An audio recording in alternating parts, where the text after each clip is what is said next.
प्रश्न असा आहे, कामाचा माणूस निवडून द्यायचा आहे का बिनकामाचा माणूस निवडून द्यायचा? अनेक जण मनोगत त्यातून व्यक्त करतात, आम्ही स्वाभिमान जगला, आम्ही निष्ठा जपली. तुम्ही स्वाभिमान घाण ठेवला, निष्ठा लोकांशी आम्ही जपलेली आहे. दशक्रिया माहीत करायच्या नाही. अहो, माझ्या कार्यकर्त्याची जर आई वारली असेल, त्याच्या सुखदुःखात आपण काय सहभागी व्हायचं नाही का? कुठला तरी रत्न पुरस्कार मिळाला असं आपल्याला ते सातत्याने सांगत असतात.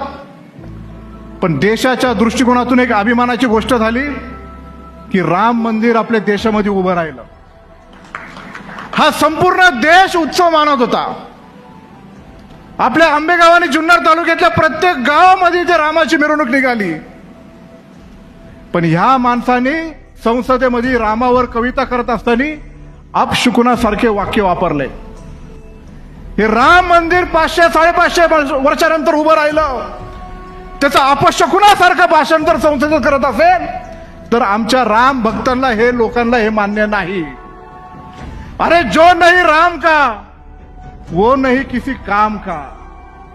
आणि तो काही कामाचा नाही, नुसतं भाषणाच्या पलीकडं काही बोलत नाही, पण मत मात्र विकासाला, मत मात्र घड्याळाला, मत मात्र शिवाजी दादाला,